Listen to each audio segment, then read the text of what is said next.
wait just a couple minutes as people log on, and then we will get started.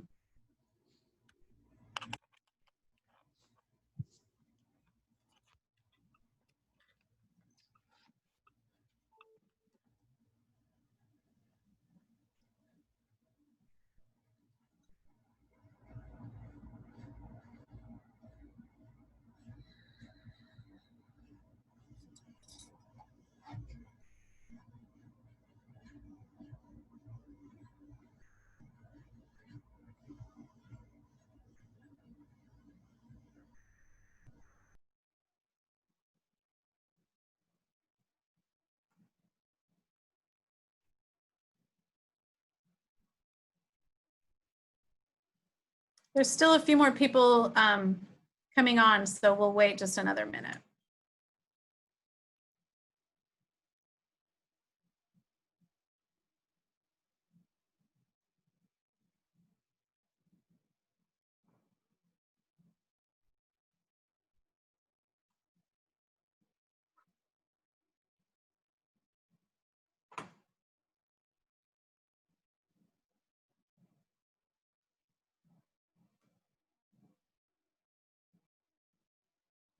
Okay, for those of you that are joining us, and if this is your first time in participating in a Fremont Union High School District webinar, welcome. My name is Nancy Sullivan. I'm the Director of Education and Special Services for the district. I have a lovely panel with me to help facilitate questions and answers while we go through information. You should see on your menu the ability to ask a question, and then we will be chatting answers, but we'll also have some time at the end to respond to questions and give some more global responses. I'm going to introduce the panel. Some will be chatting with us today, and some will be just fielding the questions. I have two coordinators that I work very closely with, Kathleen Rodriguez and Roxy Machuca, who are here and are answering questions. Rachel Zlotsever, who is our communications coordinator for the district, you may have received several emails from Rachel over the last few months, is here to also help us with questions. Our associate superintendent, Trudy Gross, who is here and supports special services among the many other things that she supports. And of course, our superintendent for the district, Polly Bovey. And I'm actually going to let Polly kick us off to sort of set the stage on where we're at as we get ready to start school on August 17th. So if you have not received a prior information, we are starting in distance learning, and I'm going to let Polly sort of explain where we're at. Yeah, I would say that welcome, first of all. Thank you for including me, Nancy, and I appreciate all of you that are tuning in today. So I am sure you're aware that this has been a roller coaster ride, and that we have been really challenged to determine how school is going to be managed for this coming fall. I first want to say that what happened in the spring we call emergency learning around here, and what happened was all the teachers and staff, administrators, in really a period of about a week, turned around regular teaching into remote teaching. And while we know it wasn't perfect, it was emergency. I am so proud of the staff for how they really handled it and how they worked with all the students, including many of your sons and daughters, I'm sure. But we knew that what we were going to do for the fall had to be more thorough, more thoughtful, more informed. We had to be better at many things. And I feel like we have spent the time this summer, and actually since we went to remote learning, trying to come up with new strategies to be ready for this. We made the decision on July 16th, finally, that we would move to remote learning, and the basis of that was because we felt that we could provide more instruction than we could in a hybrid format, and we knew that we weren't allowed, given the 6-foot distancing and the requirements from public health, to actually manage to be in person more than part-time. And although I'd like to tell you that we told Governor Newsom what to do, we didn't.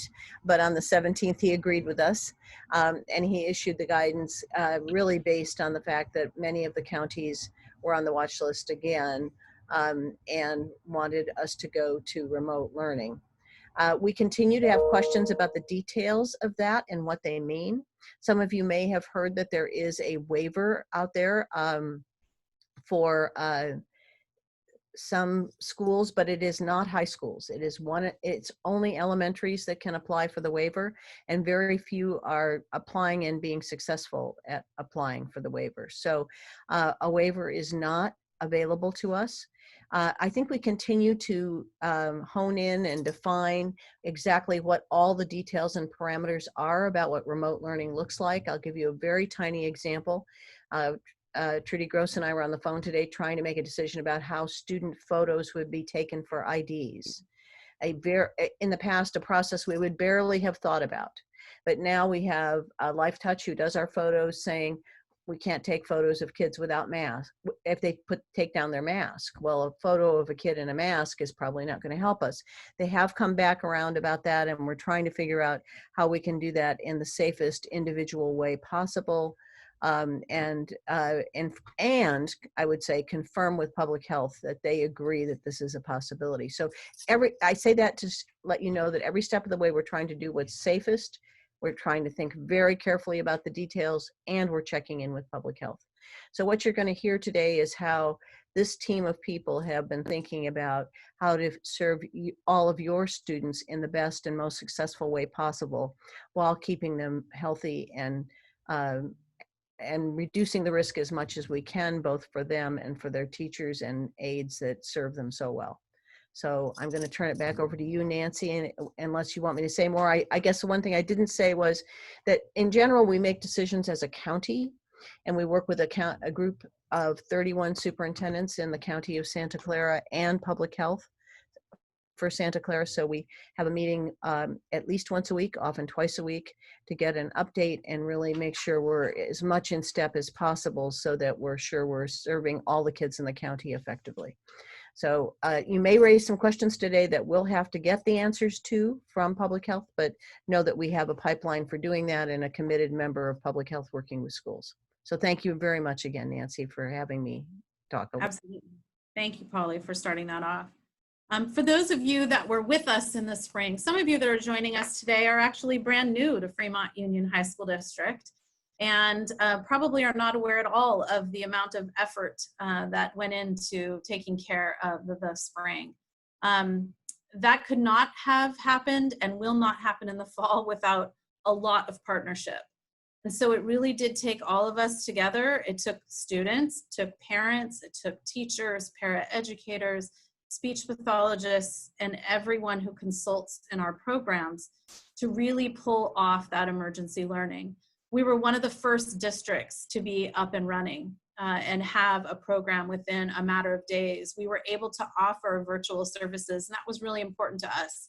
But again, it was a partnership, and we know it takes a toll. And so we cannot thank you enough for the ongoing support that you've had and that we're going to continue to have together as we figure out how we're going to do distance learning. There were 4 priorities that we worked within throughout March and continue to start this way. And the number one thing is always focusing on health and safety. We needed to think of that related to students and to staff and how that connected with the community at large. We have several of our students who do work-based learning. And so that really did mean a lot of collaboration and partnerships to make sure that if students, how long students could be in a work site and then when they had to leave the work site. So we're still in communication in that way, and we know it's really important to continue that. Providing high quality distance learning opportunities took collaboration with our general education program as much as it took with our special education program, and continues now. And that is our hope as we move forward. We do and want to deliver FAPE, or the free appropriate public education, that's designed on a student's IEP as much as possible. And we try to communicate that from the start. One of the things we'll talk about today is the timeline of opening and the communication that we're putting in place so that you know what's happening with each of your students' IEP. And the last is to document. And the document was really important for us to make sure we understood what was happening within our district, but also to document so that families knew what was happening, so that we could really look honestly at IEP goals and be able to decide where students are making progress and where they're struggling.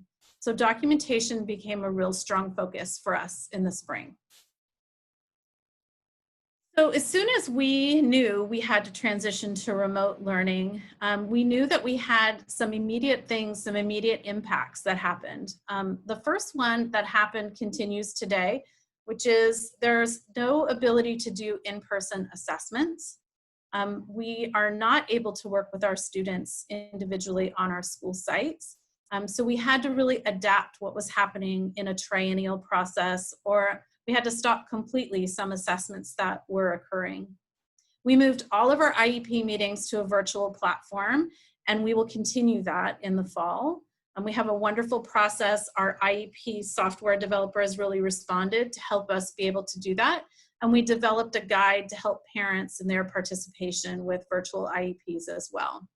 And we did deliver service. We had virtual service going on within the same schedule that any student follows in their high school program.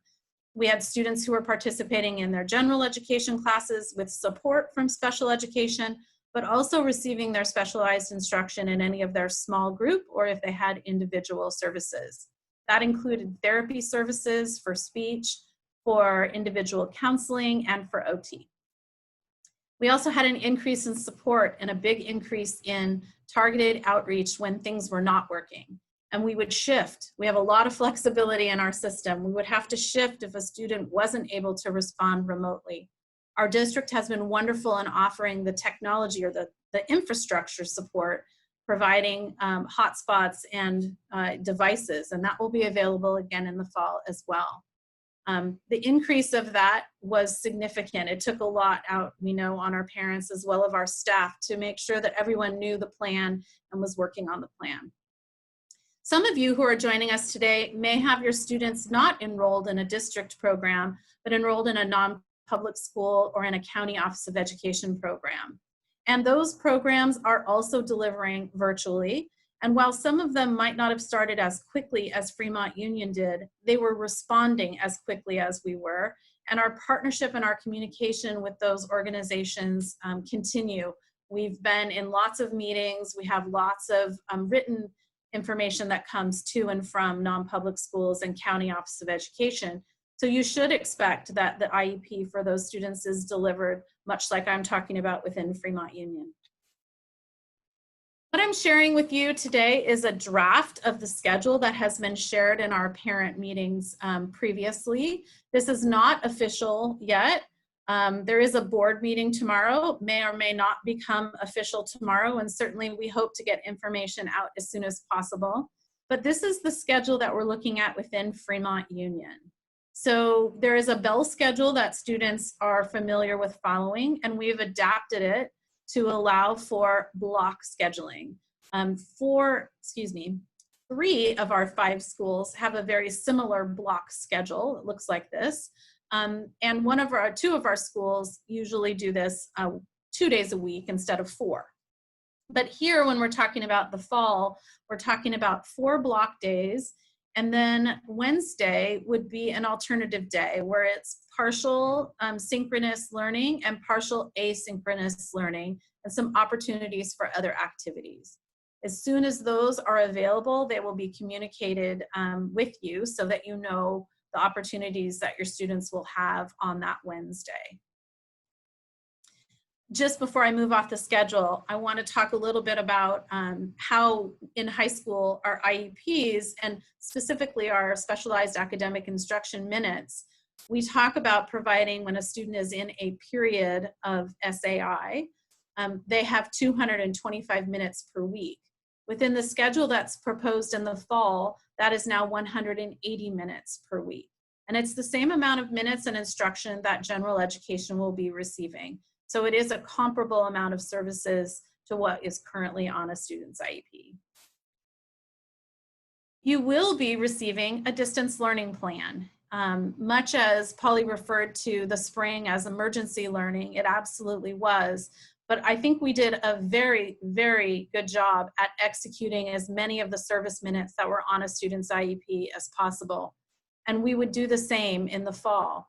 The difference this fall as opposed to the spring is for those students that we know and we're familiar with, we know how they were responding to virtual learning.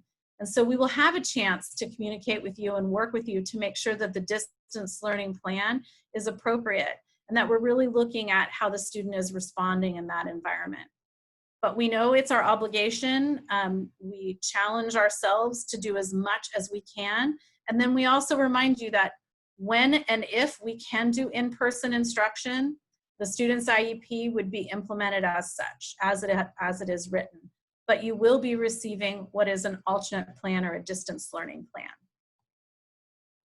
I had mentioned earlier specialized academic instruction, and the vast majority of our students receiving services on IEPs have some form of SAI on their IEP.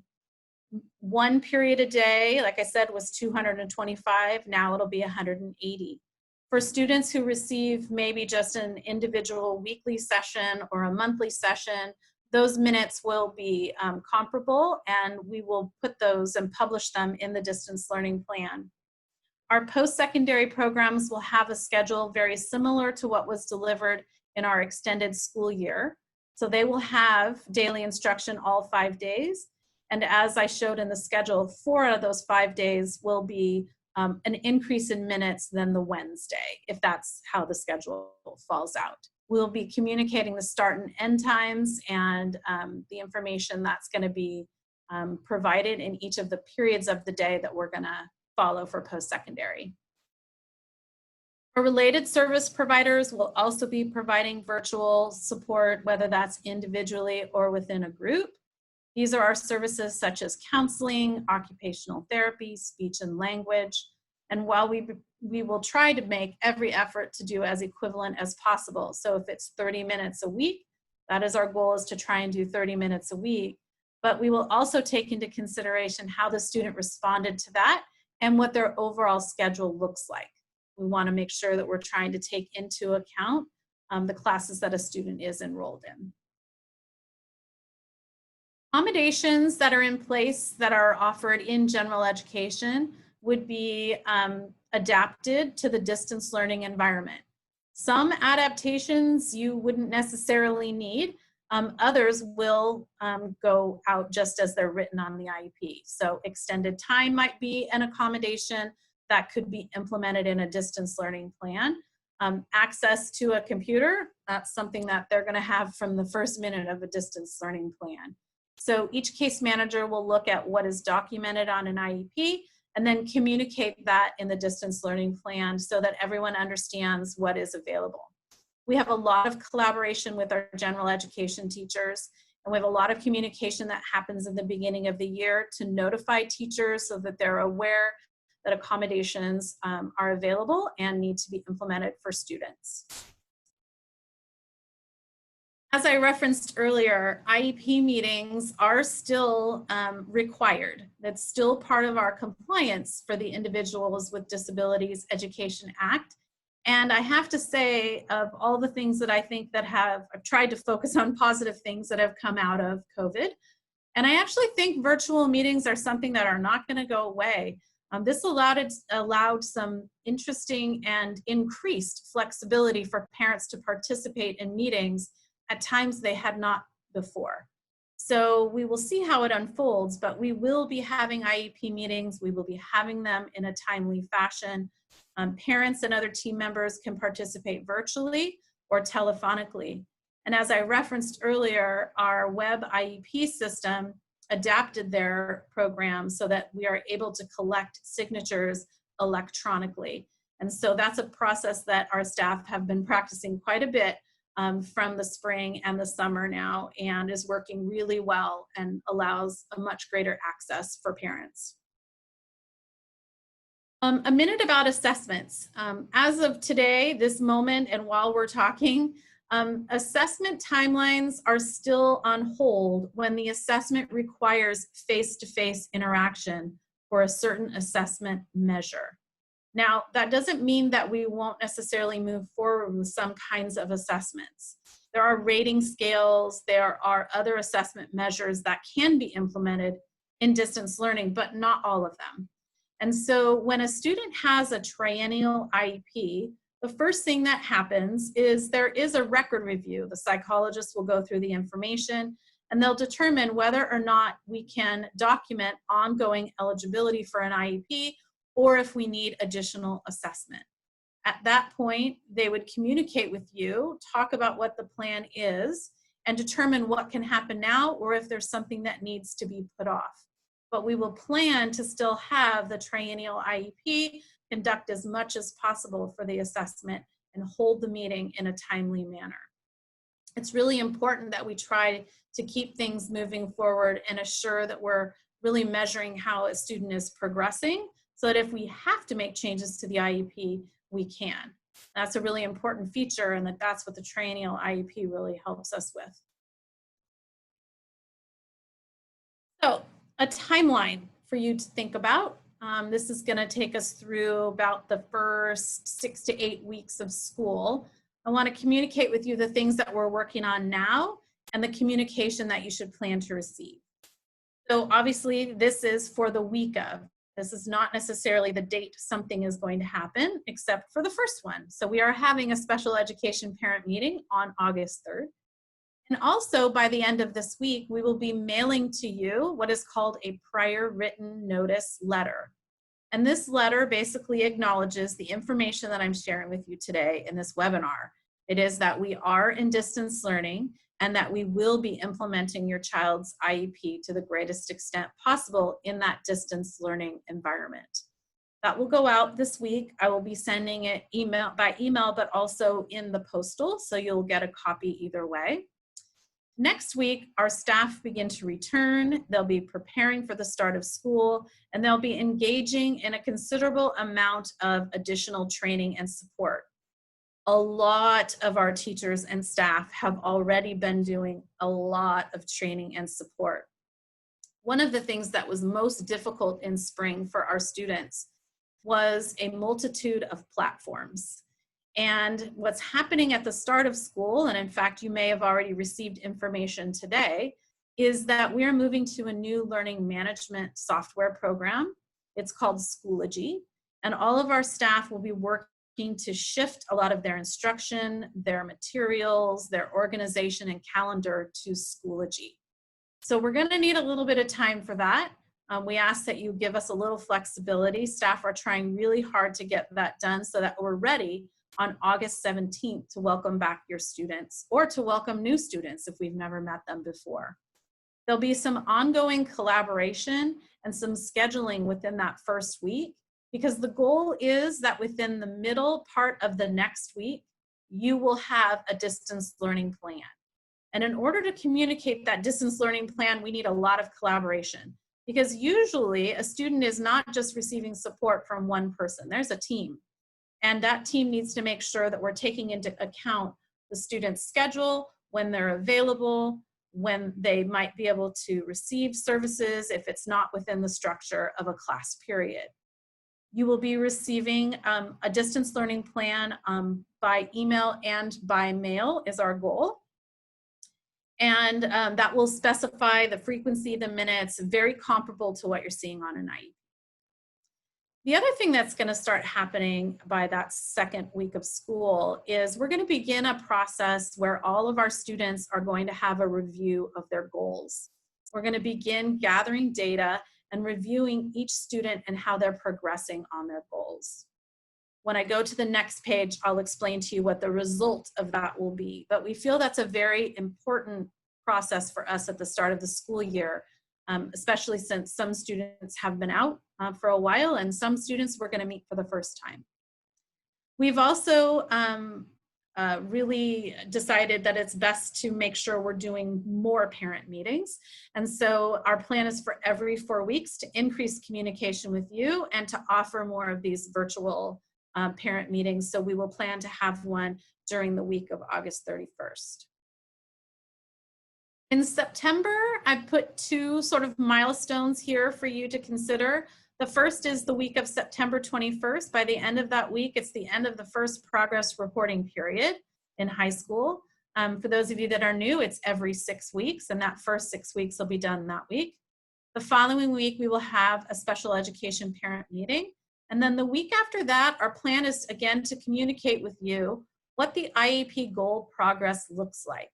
So some of our students who are on alternate curriculum receive a goal update in October anyways, but we've decided that we're going to do this for all of our students. And the reason is we really do need to see what's happening. How are they responding to distance learning? Are there any changes we need to make to help students achieve their goals? Mista here. So, because we know it doesn't work for everybody, we know that some students do not have the same motivation when it comes to distance learning. We know that there are significant impacts for some of our students trying to manage all of the different classes and different formats, working independently, which we know can be difficult for a lot of our students. So it's really important for us that we take a look at what's happening with that goal progress, and then responding to you with changes if we need to make them to IEPs. We've also had a lot of questions and a lot of concern about where our students are at as they come back to school. And some of our students have counseling services on their IEP because they really have already needed that as part of the impact of their disability. But I wanted to make sure you know that all of our students in Fremont Union have access to school-based therapy. We have therapists that work full-time at each of our school sites, and we have additional therapists that provide services within special education. We are working hard to beef up the process of referrals to make sure that we have significant outreach for all of our students and that our staff know who to contact if they have concerns about a student. I think we found pretty clearly in the spring, they know. Our staff know who to reach out to when they're concerned about a student, but not all of our students or families knew how to reach out. And so we're working on the resources we're adding to each of our websites and making sure, again, I want to emphasize that our plan is to increase communication so that you know if you have concerns, you can contact us. Which leads right into our outreach. Your number one person to contact is your case manager. Every student will have a case manager that's identified for implementing the services of the IEP and to monitor that goal progress. But you'll have other service providers. You might have a lead resource specialist or department chair at a school site. You might be working specifically with a program specialist or even one of our coordinators or myself. So it's really important that we know if you have concerns. Once we start implementing these services, if they're not working, we need to know, and we're ready to make adaptations if we need them. So I'm going to pause for a minute. My trusty colleagues have been looking at the Q&A, which hopefully you're typing in your questions. But I wanted to leave you with our motto for the year. We decided this at the end of last year, which is together we keep learning. And that's something we're doing with our staff, and we need to do it with you as parents as well. Because as you know, this is new to all of us. We have not lived through a global pandemic and tried to deliver instruction via distance learning in a global pandemic. So we are learning like you are learning. While we're feeling like we maybe are a little more ready in the fall than we were March 13th when we got the news, or 16th, and all of a sudden we're doing something completely different.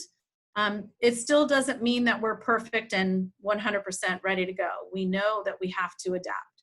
So it's really important to us that all of us are working together and that we all continue to learn.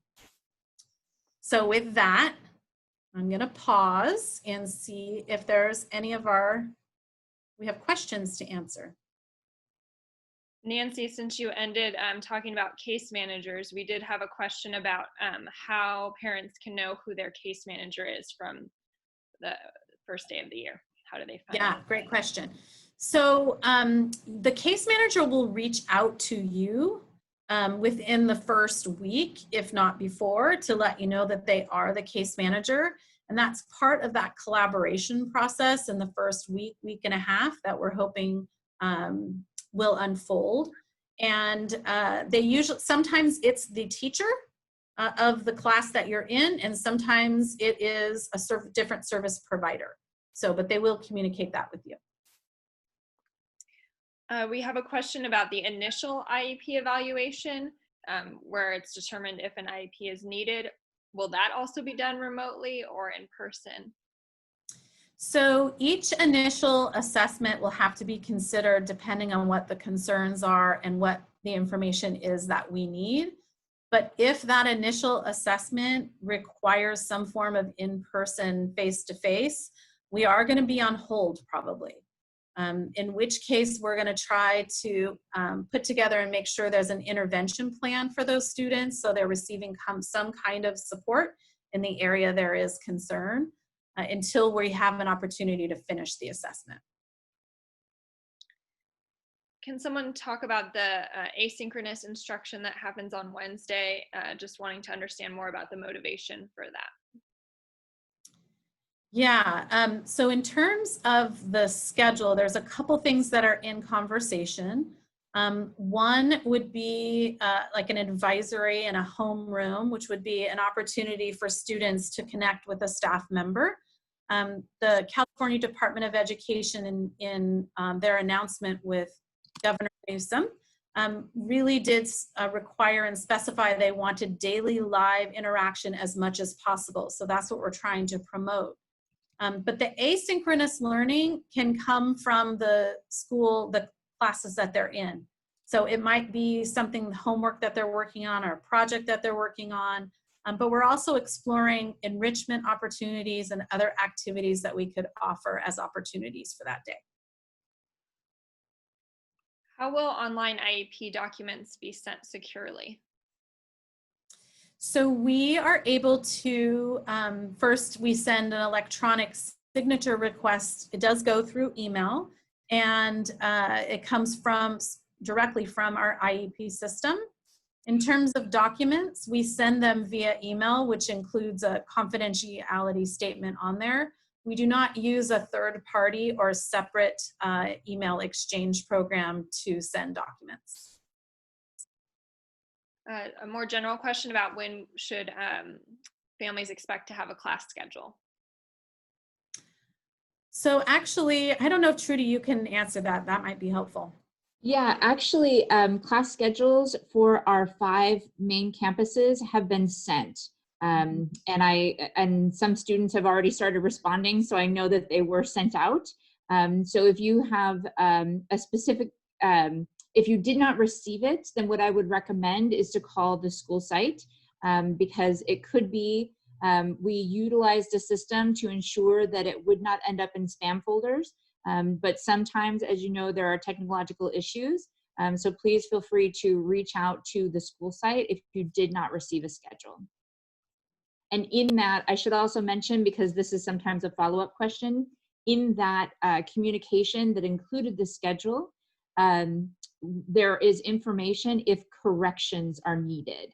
And so the process for corrections is in that same letter. And later this week, the final schedule for the district will be shared with all families and with the school community in general. We have a couple comments just about how challenging distance learning can be for some of our students and how it's difficult for working parents to support that. There's some questions about would there be other options down the line? Would we be looking at the possibility of a hybrid? Will aides be helping in the breakout rooms? Those are all, yes, great questions and things that we're trying to make sure are readily available from the start. We do know some of our students struggle with staying on virtually for longer periods of time. In the spring, and I would say the same for the fall, if we have to adapt, we will. We provided lots of materials, for example, for families or for students to try and help with engagement, visual schedules that they could track, have available and implemented. Our paraeducator staff were available in general education classes as well as special education classes. They were available in breakout rooms. Sometimes they were sending emails or doing separate using like the Remind app or other apps to communicate with students while they were participating in the general education class. There's lots of ideas, but you know, each idea works only for each student that it works for. So we do have to remain creative and work collaboratively with you. I would say as parents, yes, it's very difficult to implement a brand new school schedule on top of a work schedule. And so if there are strategies or things that you know that worked in the spring, that is definitely something we want you to communicate with the case manager. We have a question about how would the high school case managers get information from the middle school about their students? So we will have copies of the distance learning plan that were followed in the spring should come with the student and their IEP file. But in order for us to really know what happened in the spring, unless there's been a specific communication with the case manager, which may happen, more likely it's going to come from the parents. So we will look at the goal progress that was documented at the end of the school year. We'll compare that to where they were at previously and use that as a source of information. But then in terms of what worked and didn't work, a lot of times that's going to come from a family. So case managers will be gathering that input during the start of the year. This is a little similar to some of one of the previous questions, but I think the parent is just wondering, is the county and state thinking about prioritizing, or do we have any indication that they're going to prioritize bringing back special education students before general ed, since we know that they really struggle with online learning in some cases? You want me to try this, Nancy? Yeah, So please. the answer is this is a discussion that's ongoing. At first, they thought that young children were not as vulnerable to the virus, and now they're not as sure of that as they were. They are believing that they are carriers. We do have to prioritize the care of our adults in the system, our teachers, our aides, our support staff.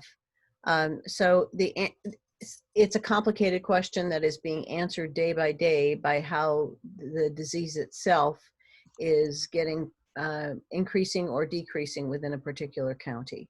So if we can get the disease under more control, I think you will start to see a lifting of some of the requirements to be remote.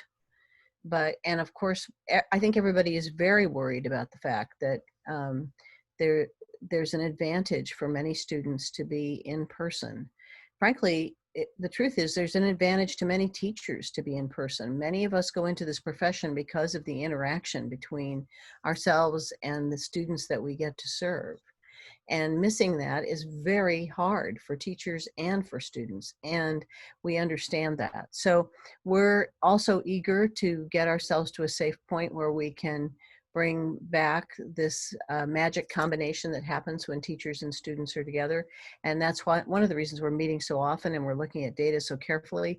And public health is really going to be the group that determines it. But the way they are making sure they are prioritizing education is they've assigned a full-time physician who's a disease specialist who is assigned to Santa Clara County. His name is Dr. Roy. And so Dr. Roy hears all our concerns. And for example, I'll be passing on the questions that we heard today about this very topic to her and to her team, and let her know the concerns that you have, which are concerns we share. And hopefully we'll get some information around when it would be safe to return, because it's also true that we don't want vulnerable students and adults in a situation that could make them more likely to get the disease. That could be devastating. Yeah, I've participated in several webinars and focus groups, and there are definitely pros and cons to both, and certainly the idea that working with students with more moderate to severe disabilities, for example, and knowing how important it is that in-person instruction is, but also they might be the more vulnerable population. So it's a very difficult conversation with public health. We have a parent who has several students with special needs and just wondering saying that they're not sure how to help their child in high school who has special needs, and just maybe someone can speak a little bit to that.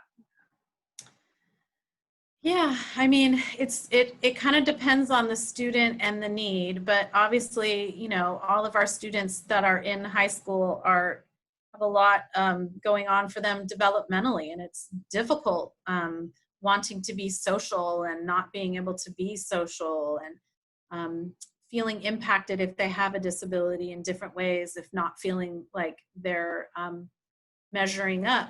I think communication with the case manager and really working together to make sure that we're making student-focused decisions is really important. And so I would encourage that parent to be in communication with the case manager and any other service providers that they're with. While we certainly will be sharing resources along the way, sometimes you might get annoyed at my emails because I tend to send several. I get so many resources and I want you to have the information. But there's some really good resources out there. And I would say Parents Helping Parents has had a good list of COVID and distance learning resources that have been great, as does Santa Clara County Office of Education. And I will plan to include both of those links in our follow-up email so that you have access to them and you can start looking at particularly targeted supports depending on the disability. There was a few questions around post-secondary and what their schedules would look like. So we'll start with that one. And then there was also some questions around if students could work at volunteer sites. So right now, I'll answer the last one first.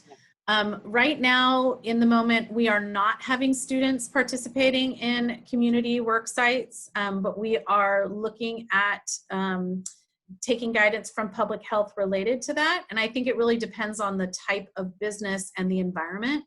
Again, wanting safety first, but as soon as we're able to, we would love to be able to offer those work opportunities for our students at any work-based site. Currently, our school-based work sites are all closed, and we've had teachers who've distributed various materials and activities, things for students to be able to do at home while not being able to go actually into work.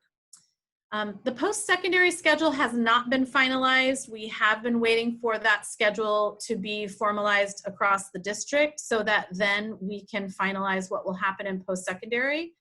Right now, you can anticipate something similar to what we did in our extended school year program, which Roxy, you certainly know better than I do what happened, but we are looking at more of a longer day, Monday, Tuesday, Thursday, Friday, with some synchronous and asynchronous activities on Wednesday. But we have not decided start and end times yet. Do you want to add anything about? Yeah, I answered that in the chat too, and I just said that the times will differ slightly from the main schedule that you shared, but the instructional minutes will be very similar.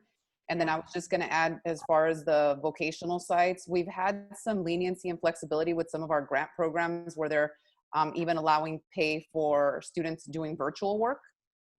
So we have like some partnerships, for example, with USGS, and we have some students that are doing remote work for them, and that's counting as actual like paid work under our workability program. So we are trying to reach out to different organizations in the community to see if we can find more remote working opportunities for students, because we understand that for post-secondary, some of the questions were, what will that look like in post-secondary? We're going to continue with the distance learning, but we want to make sure that we target those vocation and community-based instruction goals that the students have as much as possible. You know, it's very challenging in this remote world, but we are trying to be very creative. And we're also purchasing some different programs that we haven't had in the past to offer students more online opportunities. We have a program that's going to offer like online job shadows, where we'll have people real-time doing job shadows so students can learn about different occupations. So we're trying to get as creative as possible within these limitations. We have a question about when materials will be distributed, book pickup and all of that. Thanks, Rachel. Yeah. So each of our school sites is working to create a schedule for the week of the 10th, next week. And that information will be shared with families later this week. So that'll include textbooks, other materials. The focus is on things that we need to provide to get the year started. As some people had experienced in the spring, sometimes teachers had added things as time went on. One thing also, and I typed a response to this, but I'll also add, there was a question about many of our performance-based classes. So I gave the example of art, vocal music, instrumental music, other what we might call hands-on classes. And our teachers were very creative in how to create home-based opportunities for students that the teachers could do some instruction about. So maybe, for instance, in art, they gave background around different artists or types of art, and then students created things out of found objects or other ways to do that. I know teachers were having students do recordings for vocal and instrumental. So please know that those classes, those electives, PE, those types of things, our teachers are ready to continue to deliver those in remote learning. Holly, you want to add? Oh, I actually wanted to try to address another question which talks about the Wednesday, which I think there's been a lot of confusion about the Wednesday in the schedule. And so although it looks like there's some asynchronous learning, we definitely are going to have synchronous on Wednesday as well. We agree with Governor Newsom, and we're going to have some. We also know that the process of creating this remote learning situation for staff takes a huge amount of time, significantly more than it does to do classroom instruction, and that already takes a lot of time. So we have to give adequate time for teachers to be prepared to provide lessons that are engaging and well thought through, and do the assessments that we've seen some questions about. So they do need that time to work together. And then we're also talking about some office hours for teachers to have one-on-one, more opportunities to create one-on-one interactions with students. So that definitely will be synchronous. But as with everything else, there's some things that our children take with them to do at home, whatever that looks like. And in each kid's case, it's very different. So that combination is going to be there on Wednesday, and the details of that are still being worked out. So you can get a more clear schedule about the Wednesday as we move forward, but we understand your concern. We have a question about whether there are live instructors in the Voyager online self-paced program. Yes, so there will be synchronous opportunities with the instructors, and that we do know that there are students that are using other online platforms to finish some of their curriculum, but they will have an opportunity, yes, to have virtual and synchronous time with the teachers. I think this parent is asking if there are students that would have to volunteer, or if there's a volunteer requirement. I'm not exactly sure. Okay, that might have been related to what Roxy was talking about. And we do have two grants that support work development and job skill development for some of our students. Not every student has to do it, but it is a program that if they're connected, sometimes they provide volunteer work and sometimes it is paid work. But it is not a requirement. It is a component that's considered as part of a student's transition plan. And it looks like we have no open questions right now. I know a lot of them were answered in the chat by Roxy and Kathleen. I don't know if we want to give it a minute. Okay. My daughter will need a lot of home support from us. It would be helpful if you could inform the students in some official way that one or both of their parents are now their teachers. Yeah, you know, I have referenced this before, that it's hard. Parents are a child's first teacher.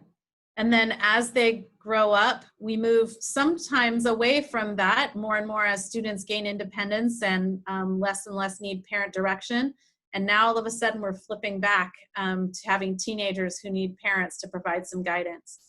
We certainly do work and talk with students about partnership, and your relationship is really important, and your relationship can really help with that student. But we also know that sometimes students rebel and don't like that. But yes, we do promote that you are the support person in the home. We have a family asking, they said they never chose their child's elective. Would one be assigned to their son? So I was just starting to reply to see if if the family had received their schedule today. So I will reply with my email, and then I can try to help. Yeah, and it could be if they were coming in later, that the LRS, the lead resource specialist, hasn't been able to communicate yet to add that course. Do students get the opportunity to ask questions during class during self-paced online sessions, or do they need to note those down for a later time? That's a great question. I assume that's going to be in timing with the period of the day that they're in. But if it's outside of that particular time, there will be office hours where they can ask questions, or certainly teachers are responding to emails. But there is an expectation that during that period of the day, that teacher would be available for that student. This maybe Trudy might be able to speak a little bit to this about communications. Yes, while we're streamlining a lot with Schoology, a parent's asking, but I got something to log into Infinite Campus. Is this an error, or is that still a system that we're using? Yeah, it's a great question. So Infinite Campus is our student information system. So it's where everything is stored in terms of enrollment and our transcript and those types of things. We are moving to the learning management system, and so grades will be posted there during the school year. The reason that you're still receiving communication right now from Infinite Campus is because we're processing getting everybody onto Schoology. And so we're using our Infinite Campus Messenger to send you the information, because right now that's where all the parent emails and information is located. Then as the year progresses, you will see the Schoology begin to take place more frequently. Things like enrollment may always come through Infinite Campus, because that is where we keep the bulk of that information. But over time, you will see more focus on Schoology. And I would say the biggest thing about Schoology is that we heard from many of our families that were with us last spring that it was confusing for their students, because some teachers were using School Loop or their own or email or other things. And so now all of that communication will be in Schoology, and you should see progress in terms of that usage. And I would just note that we do have some broader communications that come through our website. So there are some exceptions, but Schoology will definitely be streamlining things. We have a concern about how effective distance learning is compared to classroom delivery. And if it's somewhat less effective, the parent is saying maybe half as effective, can the delivery of education for that student in the district be extended? I'm not exactly sure what it means by extended, but I certainly would concur that we much prefer in-person instruction to virtual instruction, and that is why all of us went into this. But we are committed to doing the best instruction we can within the distance learning environment. That said, if there's concerns about progress, that's specifically why we put the plan in place to review all of our students' IEPs and all of their goals. And if we are seeing particular areas of concern for one or more students, we're hoping to offer additional supports along the way. We had a couple questions. I was starting to type and answer, but just wondering how to get into Infinite Campus for the first time. Schoology, Trudy, I'm sorry I don't remember if you referenced the tech email that went out. Yeah, so actually the tech email, the schedule email, I think the question is if families are new and they've never been in Infinite Campus, how can they get the information? We actually have emails that we have received from you as part of the enrollment process. So we are able to push out messages through Infinite Campus. You don't need to have access to Infinite Campus until you receive that email. And then that email will tell you how to create your account, which includes Schoology. There is a question about that email should go out today. There's a question about whether or not that's been received. And so what I would say is if tomorrow you've not received the tech email that talks about account access, then I would contact your school site because it is true. And I know some of the parents were saying they were looking for, you know, how was the email sent? So no reply at FUHSD.org. They were trying to look in their spam folders. So we recognize that technology can be glitchy at times. So please don't hesitate to reach out to the school site. Are classes going to be pass, fail, or with letter grades this semester? They are letter grades.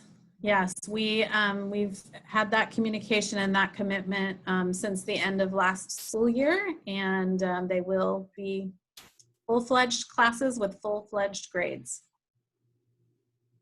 I'm looking at the chat and it looks like we don't have any open questions right now. We're about 5 minutes to time. Yeah, well, I want to say thank you for participating today and listening. And if you are watching this later because we recorded it, thank you for watching it later because we recorded it. We really do want to get information out. We really want to be responsive. I'm greatly appreciative of the panel of people that joined me today. And I will be sending out information as a follow-up to this with a link to the website when it's connected to the website. So if you want to repeat it, you could repeat it and watch it again. But hopefully you found it helpful. And please let us know if you need anything. Thanks so much.